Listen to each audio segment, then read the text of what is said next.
Hi guys, welcome back to optin influencers. जल्दी से जल्दी क्विक अपडेट वीडियो बिटकॉइन की आप लोगों को दे देता हूं और बहुत इंपॉर्टेंट की लेवल्स बताऊंगा। लेवल्स ही नहीं, सिर्फ मैं आपको एक हिस्टोरिकल चीज़ भी बताऊंगा। न्यूज़ आई है बहुत इंपॉर्टेंट, बिल्कुल भी मिस मत करना। ये वीडियो जल्दी से जल्दी देखना, सिर्फ और सिर्फ छोटी मोटी होगी, बहुत छोटी मोटी होगी।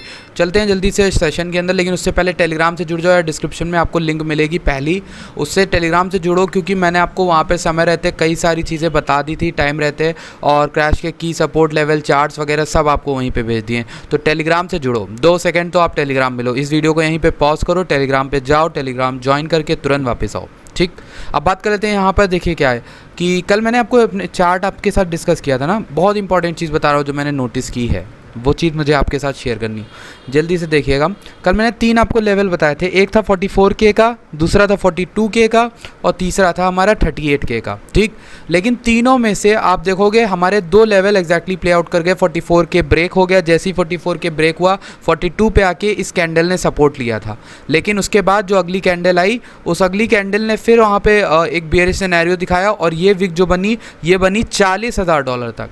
तो इसमें एक चीज़ जो है, ये जो 40,000 का लेवल है, ये साइकोलॉजिकल सपोर्ट है। मैंने ड्रॉ नहीं किया था, पर ये ड्रॉ कर देते हैं अब, ये एक ऐड कर दिया मैंने। ठीक, ये 40,000 का हो गया।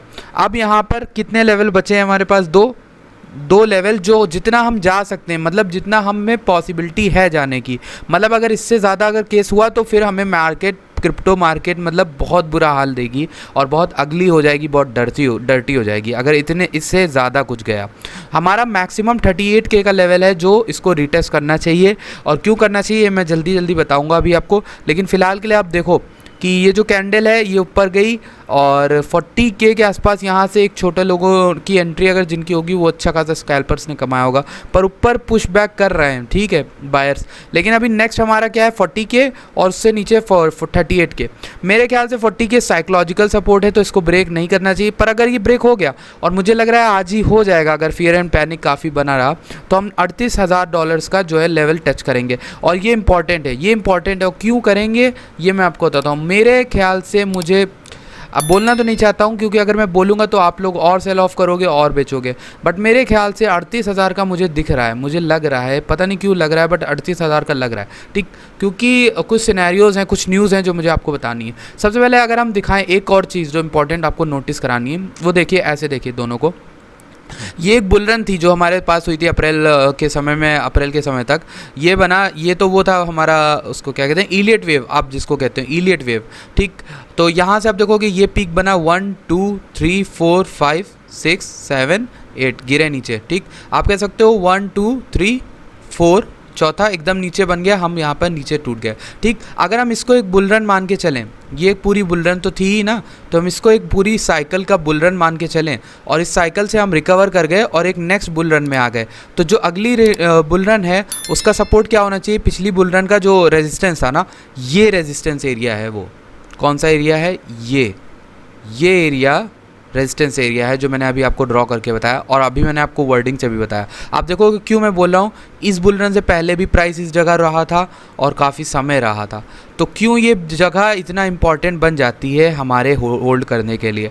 नीचे आने का मतलब क्या है कि अगर हम दोबारा उसी रेंज में आ गए, और ऐसा जो पहली बार नहीं हुआ है मोस्ट प्रोबेबली, तो अगर इसी रेंज में आ गए तो फिर हमारे लिए बड़ा खतरनाक होगा। तो मेन हमारे पास क्या है एम? 40,000 से 38,000। और आपको मार्केट से मतलब घबराहट तब होनी चाहिए, सोचना तब चाहिए, अभी घबराने की कोई बात नहीं है। आपको घबराना तब चाहिए जब मार्केट 38,000 से नीचे आ जाए। ठीक, लेकिन अगर आप लॉन्ग टर्म होल्डर हो तो 38,000 से भी नीचे रख लोगे, क्योंकि भाई लॉन्ग टर्म वाले तो दूर का सोचते हैं ना। तो 100K मेरे ख्याल से BTC है, क्योंकि BTC कहीं जा नहीं रहा है। इतने फंडामेंटल जो टेक्नोलॉजी है वो ब्लॉकचेन, वो कहीं नहीं जाएगी, और क्रिप्टो जो है रहेगा आने वाले टाइम में। ठीक, तो 38,000 ये लेवल आप देखे रहना, 38,000 से 40,000 वाला लेवल, इन दोनों के बीच में मैक्सिमम 38,000 तक की हमको मिल सकती है। ठीक, अभी मैं बोल के जा रहा हूँ, मे भी अगर कल प्ले आउट नहीं हुआ तो अच्छी बात है भाई, आप लोगों के लिए अच्छी बात है, खुशखबरी होगी। और मुझे मैं चाहता हूँ मैं गलत साबित हूँ और यहाँ से हम लोग ऊपर की ओर जाएं। अब नेक्स्ट एक चीज़ बताता हूँ, अभी न्यूज़ पे जाएंगे, ये जो है न्यूज़ वगैरह आई हैं कुछ इंपॉर्टेंट, उन पे जाएंगे, लेकिन उससे पहले एक और चीज़ आपको दिखानी है। ये मेरा चार्ट है वीकली वाला बिटकॉइन का। ठीक, इसमें मैंने मार्क किए हुए हैं इवेंट्स कुछ इंपॉर्टेंट जिसने सेल ऑफ किया। ये जो मई का था ये था चाइना बैन और टेस्ला न्यूज़ आई हुई थी। ये हमारा जो पिछले वीक में था वो ओवर लेवरेज ट्रेडर्स की वजह से लिक्विडेशन हो गया था, एक लिक्विडेशन की वजह से अलग, और एक चेन ऑफ इवेंट्स बन गई थी। ब्लैक स्वान इवेंट था। अभी अगर आपको नेक्स्ट बताएं तो ये जो करेंटली वीकली कैंडल है ना, ये वीकली कैंडल, ये चाइनीज़, इसमें क्या क्या होना है, एसईसी स्टेबल कॉइन्स पे रेगुलेशन से रिलेटेड मीटिंग होगी। चाइनीज़ एवरग्रांड क्राइसिस आया हुआ है, स्टॉक्स जो हैं वो डंप कर रहे हैं काफ़ी, S&P वगैरह ये सब। तो अब मैं आपको एक चीज़ बताता हूँ जो मैंने नोटिस की है और करनी भी चाहिए आप लोग को।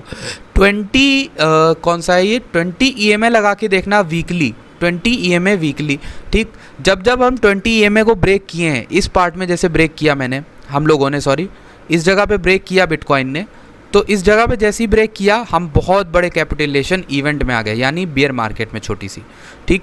ये बियर मार्केट थी, 20 को हमने तोड़ा। और अगर मैं आपको पीछे दिखाता हूँ, ये देखिए 20 टूटा हमसे, यहाँ पर इस समय टूटा था 20, कब टूटा था, फरवरी के समय पे 20 टूटा, और अच्छा खासा डंप था। इस समय हम $3,000-4,000 तक चले गए थे बिटकॉइन के, 9,000 10,000 के आसपास से $4,000 चले गए थे बिटकॉइन के। 20 EMA जब जब टूटा, यहाँ पे देखिए 20 EMA आपको यहाँ पे दिखेगा अच्छा खासा क्रैश, 20 EMA का यहाँ पर क्रैश है। 20 EMA का क्रैश आपको और दिखाता हूँ, ये देखिए इस जगह तो बहुत भयंकर क्रैश हुआ था। ये एक अच्छी खासी बुल मार्केट थी, ठीक।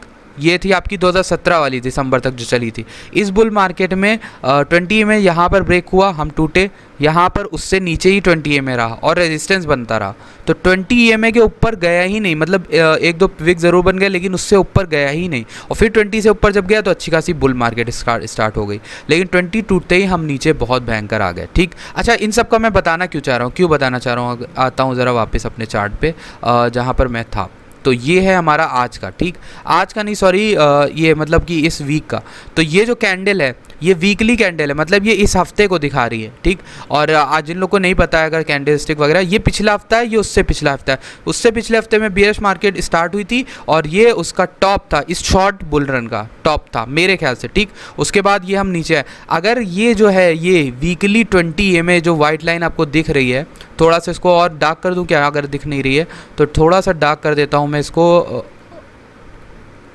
20 EMA ये हमारी वाइट लाइन है, और ये वाइट लाइन देखो यहाँ पर भी होल्ड की थी, और ये वाइट लाइन मई के सेल ऑफ में, ये देखो मई में टूटी थी तो काफ़ी बेरिश मार्केट आई थी। तो अगर ये वाइट लाइन अभी भी टूटी EMA 20 वीकली EMA, ठीक।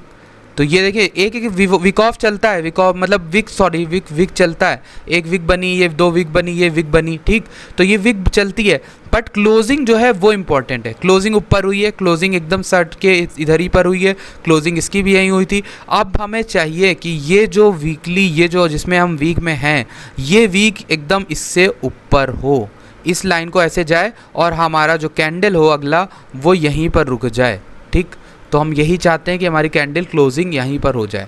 तो कैंडल की क्लोजिंग अगर यहाँ पे नहीं हुई और इससे नीचे यहाँ तक, मान लीजिए ये जो रेक्टेंगल, ये जो कैंडल है हमारी, ये मान लीजिए यहाँ तक आ गई, सॉरी, अगर ये यहाँ तक आ गई, जैसे ये है हमारी, तो ये ऐसे करके, सॉरी ड्राइंग नहीं हो रही मेरे से लग रहा है, 1 मिनट। ये जो कैंडल हमारी है, ये कैंडल अगर ऐसे आती है तो इस जगह पे जो क्लोजिंग है कैंडल की वो इस तरह से अगर होती है तो फिर हमारे लिए यहाँ पर एक इम्पॉर्टेंट चीज़ होगी। इतनी कैंडल क्लोजिंग होती है तो हमारे लिए एक बेयरिश सिनेरियो होगा, मतलब अगली कुछ कैंडल हमें नीचे ही लेके जाएंगी और क्रैश में लेके जाएंगी। कहाँ तक ले जा सकती हैं? 38,000 के लेवल तक ले जा सकती हैं, ठीक। और उससे नीचे जाने का मतलब है हम उससे भी नीचे की बात कर रहे हैं। इंपॉर्टेंट चीज़ ये है कि हम उससे भी नीचे बात करें, क्योंकि अगर 20 टूटी तो 20 टूटने के बाद हमारा एक बियर मार्केट में हम एंटर कर जाएंगे जिसमें हमें 3-4 महीने रिकवर करने में लग जाएंगे। तो ये जो 20 है ना, ये टूटनी नहीं चाहिए, और इससे ऊपर होल्ड करने का मतलब क्या है कि यहीं पर हम होल्ड करें, ये क्लोजिंग यही हो जाए और EMA जो है वो नीचे रह जाए, तो हम इसके ऊपर ही फिर कैंडल बनाते हो जाए, इससे ऊपर ही कैंडल बनाते हो जाए, तो अच्छी चीज़ होगी, ठीक। तो ये अब हम बात कर लेते हैं, ये हमारी आपको पता चल गया कि क्या आपको देखना है, 20 EMA देखना है। 20 EMA की क्लोजिंग नीचे नहीं होनी चाहिए, इस हफ्ते की जो क्लोजिंग है वो नीचे नहीं होनी चाहिए। अब बात कर लेते हैं न्यूज़ को लेकर। SEC may be coming for stable coins while Congress aims to treat cryptos more like stocks. Congress तो कह रहा है, लेकिन SEC ने कहा है यहाँ पर स्टेबल कॉइन को लेकर कंसर्न्स बताए हैं। Stable coins face crackdown as US discusses risk council overview. Stable coins क्यों इंपॉर्टेंट है गाइस? स्टेबल कॉइन्स USDT हो गए, USDC हो गए, इन BUSD हो गया बाइनेंस का, ये सब स्टेबल कॉइन्स हैं ताकि इनका क्या होता है, इनकी वैल्यू इनके ट्रेजरी से होती है, जितने डॉलर से रुपये पड़ा हुआ है बैंक इनके जो छापती है उसके हिसाब से होता है। तो यूएस की होती है ट्रेजरी जो नोट वगैरह छापती है, संभालती है। तो ट्रेजरी को प्रॉब्लम हो रही है, यूएस के जो स्टेबल कॉइन्स है उनसे प्रॉब्लम हो रही है, और उन पर क्रैकडाउन करने के लिए ट्रेजरी ने SEC की मदद ली है। तो एक मीटिंग वगैरह हो रही है, उस पर डिस्कशन होगा और सोच रहे हैं कि क्या करेंगे। बहुत से लोग, जो SEC है वो कह रहा है कि स्टेबल कॉइन्स जो है फाइनेंशियल इंस्टेबिलिटी को ख़राब कर रहा है, मतलब उसमें थोड़ी प्रॉब्लम ला रहा है, मतलब जो टोटल मनी सर्कुलेशन में उसमें थोड़ा बहुत उछाल कर सकता है, नीचे ऊपर कर सकता है। तो कह रहे हैं कि वो सेफ़ नहीं है लोगों के लिए ये वो। अगर मैं आपको दूसरी न्यूज़ बताऊं तो Coinbase drops plans to launch interest product after CEO's SEC comments. मतलब यहाँ पर क्या हुआ है, कॉइनबेस ने स्टार्ट करना था अपना फ्यूचर्स वाला, आई थिंक डेरिवेटिव वाला, इंटरेस्ट अर्निंग प्रोडक्ट कोई निकाल रहा था जिसमें आप USDT अपने दोगे, USDC दोगे तो उसमें 4% एनुअल परसेंटेज यील्ड मिलेगा। लेकिन क्या हुआ यहाँ पर कि कॉइनबेस ने तुरंत मना कर दिया। कब मना कर दिया? जब SEC ने बोला स्टेबल कॉइन्स के ऊपर कुछ इनको कुछ पर्सनली बोला है कि वो SEC इनको सू कर देगा अगर इन्होंने ऐसा कुछ स्टार्ट किया, क्योंकि उससे क्या होगा कि लोगों को काफ़ी ज़्यादा खतरा होगा। यही सब बहाने दिए, पर एक्चुअल में SEC बहुत बड़ा यहाँ पर काम कर रहा है क्रैकडाउन करने के लिए। अब मैं आपको नेक्स्ट बात बताता हूँ। World's richest 500 lose $135 billion as Evergrande concerns spark market out. मतलब टोटल जो 500 दुनिया के जो सबसे अमीर आदमी हैं उन्होंने $135 बिलियन सबके मिला के खो दिए हैं पिछले कुछ दिन में। और ये किसकी वजह से? एवरग्रांड के जो डेट क्राइसिस। अब देखिए एवरग्रांड क्यों अफेक्ट कर रहा है। बेसिकली एवरग्रांड जो है उसमें जो पैसे इन्वेस्टेड थे वो दूसरी कंपनियों के इन्वेस्टेड होंगे जो अभी चल रही हैं। एवरग्रांड बंद भी होती है तो उससे मार्केट में क्यों असर पड़ रहा है? क्योंकि एवरग्रांड ने लिए होंगे पैसे दूसरी कंपनी से, जैसे बड़ी बड़ी कंपनी भी हो सकती हैं, हो सकता है टेस्ला ने भी किया, हो सकता है बहुत सारी कंपनीज़ ने इस इन्वेस्ट किया, तो उनका पैसा लूज़ हो जाएगा और इन कंपनीज़ को भी किसी और का चुकाना होता है, फिर उन कंपनीज़ को किसी और का चुकाना होता है, तो सबका जो है डेप्ट चलता रहता है। तो एक का अगर यहाँ पर कुछ होता है, इसी वजह से बहुत सारा मार्केट में असर पड़ता है किसी बड़ी कंपनी के जाने से। तो इलॉन मस्क नंबर 1 पे हैं, उन्होंने $7 बिलियन खो दिए हैं पिछले कुछ समय में, और $198 बिलियन पे उनकी नेटवर्थ आ गई है, और $7.2 बिलियन उन्होंने खो दिए। वहीं जेफ बेजोस ने $5.6 बिलियन खो दिए हैं सिर्फ इस एवरग्रांड क्राइसिस की वजह से। तो आप समझ सकते हो कितनी बड़ी बात है। नेक्स्ट और कुछ है और कुछ नहीं है न्यूज़ में, यही चीज़ें थी जो मुझे आपको बतानी थी। कॉइनबेस ने मना कर दिया है, कॉइनबेस को मना करना पड़ा, SEC काफ़ी ज़्यादा क्रैकडाउन कर रहा है, और ये सब थोड़ी बहुत बियरिश साइंस है। अब ये हो सकता है कि मैं यहाँ पर बहुत से भाई लोग ये कमेंट करेंगे कि मैं बहुत ज़्यादा फट फैला रहा हूँ, मैं बहुत ज़्यादा बियरिश चीज़ें बोल रहा हूँ, बहुत ज़्यादा नेगेटिव हूँ, बहुत ज़्यादा ख़राब बोल रहा हूँ। मुझे अपने सब्सक्राइबर की चिंता है, मैं बोल रहा हूँ इसीलिए आके। अगर कोई और नहीं बोलता है तो भाई मुझे वो सच्चा है नहीं, ठीक। तो ये एक चीज़ मुझे आपको बतानी है, आप देखना ज़रूर, EMA देखना, आप ये प्राइस जो मूवमेंट है वो देखना 38,000 वाला, ये इंपॉर्टेंट है। और इसको होल्ड करते हैं इस रेंज के बीच में तो हम ऊपर जाएंगे फिर से, और वरना फिर हम नीचे आ रहे हैं, और नीचे आएंगे तो ऑब्वियस सी बात है आपको फंडामेंटल क्रिप्टो उठाना है। नीचे आना और अच्छी बात है, जो लोग एंटर करने की सोच रहे हैं मार्केट में भी वो ना करें, और जो लोग मार्केट में भी फंसे हुए हैं, जिनके पैसे फंसे हैं, वो क्या करेंगे कि वो वेट करें, ठीक। या तो अगर मार्केट और नीचे आती तो और पिक कर लेंगे, जिससे उनका जो एवरेज है ना बहुत कम हो जाएगा, ठीक। ये मैं ऐसे ही ड्रॉ कर रहा हूँ, यहाँ पे आएगी नहीं, मैं ये कह रहा हूँ, तो एवरेज हो जाएगा। अगर मार्केट नीचे आती, सबके प्राइस कम होंगे तो आपको सस्ते में मिलेंगे फिर से जो फंडामेंटल क्रिप्टो हैं। आपको पता है कौन लेना है, डॉट, एवेक्स, एटॉम, सब अच्छे अच्छे क्रिप्टो हैं जो अभी अच्छा खासा यहाँ पर रन नहीं किए हैं, सोलाना की तरह भागेंगे ये सब, ठीक। तो गाइज आई होप आपको पसंद आया session. Please please please Telegram join करो, डिस्क्रिप्शन में आपको लिंक मिलेगी। टेलीग्राम यार एक तरह से अपना बैकअप है, आपको लोग को बार बार इसलिए टेलीग्राम बोलता हूँ क्योंकि किसी दिन अपना चैनल अगर नहीं रहा, मान खुदा न खास्ता भगवान ना करे, पर अगर चैनल नहीं रहा तो टेलीग्राम अपने पास एक बैकअप होगा जिससे हम आपको जो है कांटेक्ट कर सकते हैं, या फिर आप हमसे जुड़े रह सकते हैं, ठीक है। तो किसी कम्युनिटी होती है एक तरह से। तो मैं मिलता हूँ आपसे नेक्स्ट वीडियो में। Thank you so much for watching this video.